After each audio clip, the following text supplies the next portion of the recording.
The Bones Lie. Shadows whispered to Aite in her sleep.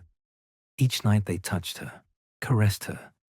Often they tore at her, tore her apart, and left her screaming and soaked with sweat. She imagined the shadows as great dark hands, rattling her bones as they dragged her around like a puppet. Just dreams, her parents had soothed.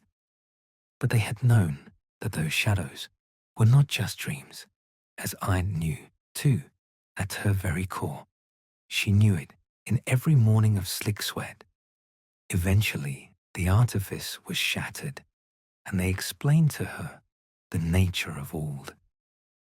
You are old enough to know of the Auld now, my darling.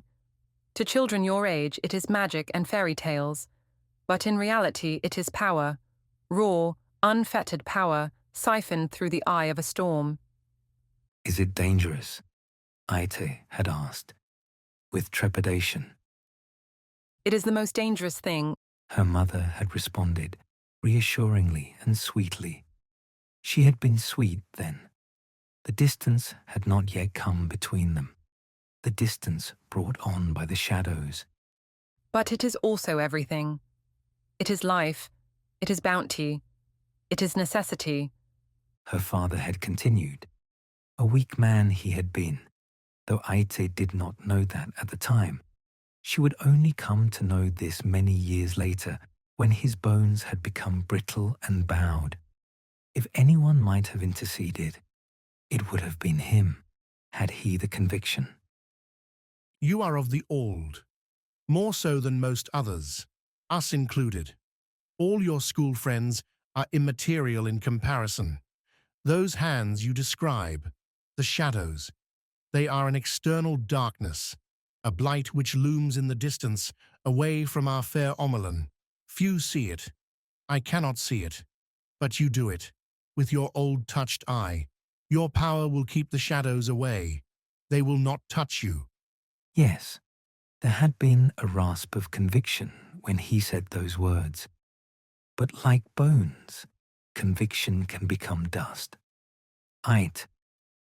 She had been told when she was a child, and held it now in a memory untouched by those shadows of sleep, that it was an old Illyri word for destiny.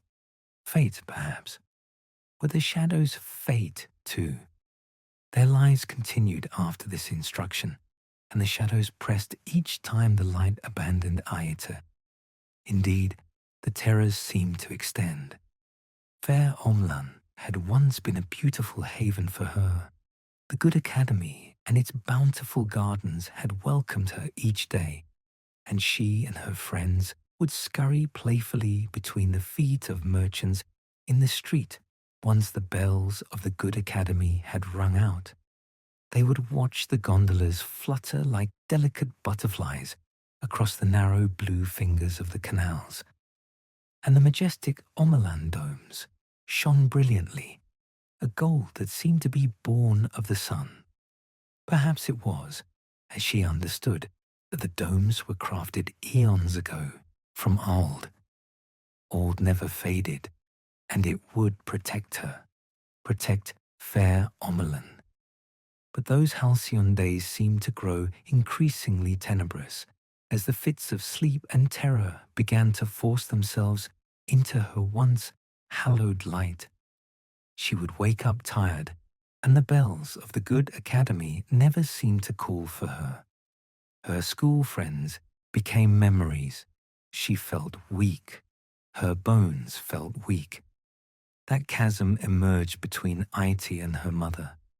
Weeks went by without a visit, and her father made nervous excuses. The woman's sweetness had turned to sick. She just worries so much about you. He had whispered. He did not believe it himself. It had been her mother who had called for the architect. Is he a doctor? Aite had asked, without strength. But her mother had not responded. The servants had been dismissed. That had included her father, as he was naught but an insipid servant to destiny, to fate. The architect, skin of faded, wrinkled gold, had spoken to Aid's mother, while Aid was simply present. The conversation had rotated around her just as the world rotated around the old well, but she had not been invited to it. They spoke of her, not to her. She is a prime candidate, the man had advised. His voice was energetic despite his advanced age. Aid wondered how that could be so.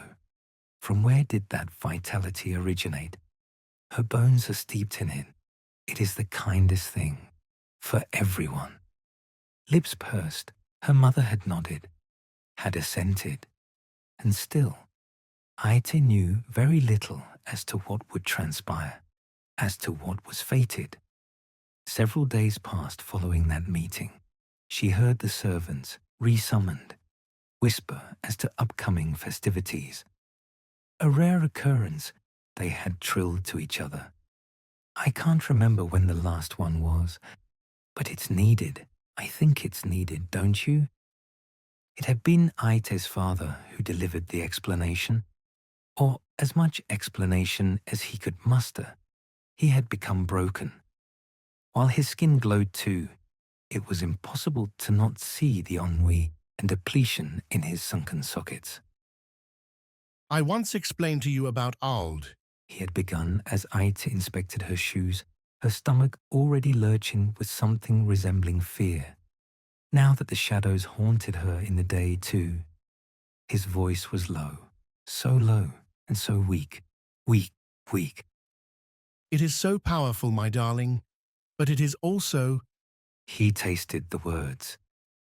unknowable, unreliable perhaps. Our entire fair city is so dependent on it. It is like water to us, and we need water. He nodded, not out of understanding, but to try to soothe her father. She wished that she had not later. Perhaps it had been mistaken for consent. But did consent matter, ultimately? I'm glad you understand. Because you see, the Gurlum is a necessary thing.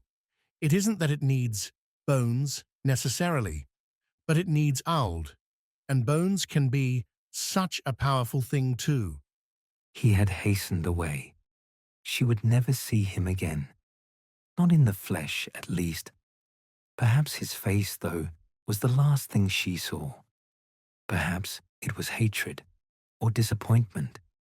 He might have never been strong enough to save her, but he might have summoned the conviction to try.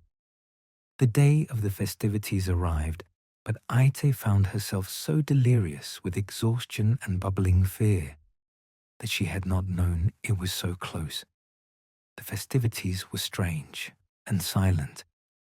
A hush had descended upon fair Omlan, while the shining streets were strewn with banners and bunting, and while the people watched and gaped, there was silence.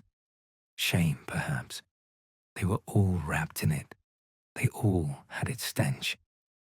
I don't want to go, Ita whispered to her mother, but her mother had become something else, a monster of necessity, as she had described it, her face an unwavering mask, stony bone that could not flex. It did not think her mother heard her.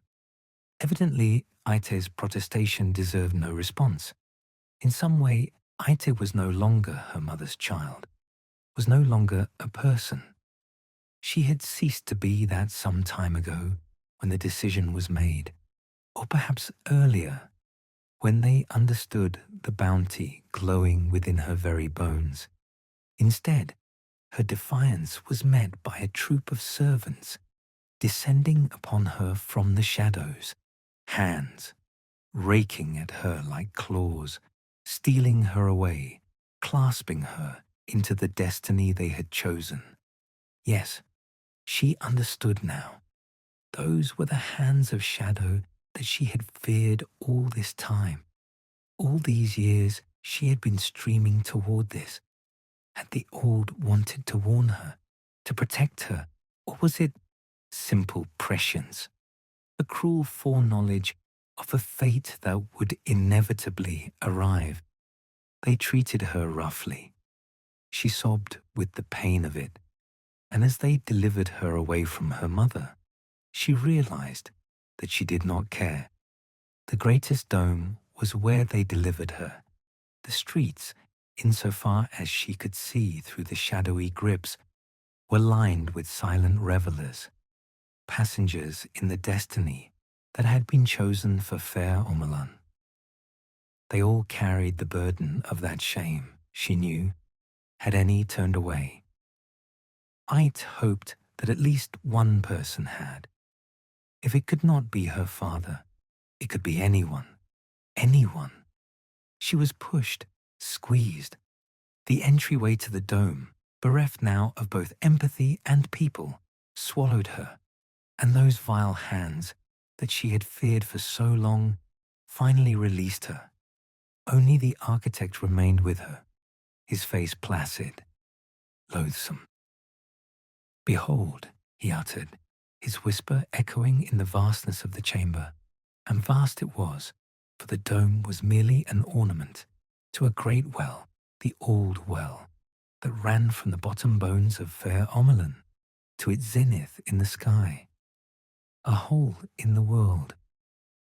Aita was uncertain whether this insidious man was speaking to her so that she could appreciate the wonders of this chamber, or to the other thing, the thing which lay in wait and now appraised her like a token. The Gurlum was colossal, and any other descriptor could not come first. She expected it ran the full depth of that chamber. Beyond colossal, it was ineffable to observe. It was bones, a mass of them, splintering and cracking like a massive motile cage. The bones snapped and stitched themselves back together. Liquid ran between the white, a pallid froth of melted bone. It was all bone, forever. None had ever explained this creature to her. Not really. Not how it had been constructed originally, and not how it would persist forever. And so long as it persisted forever, so too would fair Omelan. It watched her, its massive sockets simply recesses into the bony agglomeration of ruin. She did not know where its hands were, but she knew it would, somehow, reach out and consume her. Worse still, subsume her precious bones into itself. She would, for a short time, become the flesh of this thing, the skin of this gargantuan beast. And afterward, once her fate had been reached, and she had been sucked dry of everything that made her who she had once been, she would be part of it forever. And the people of fair Omelan would sleep and then wake and forget about the shame in which their own bones would forever be steeped.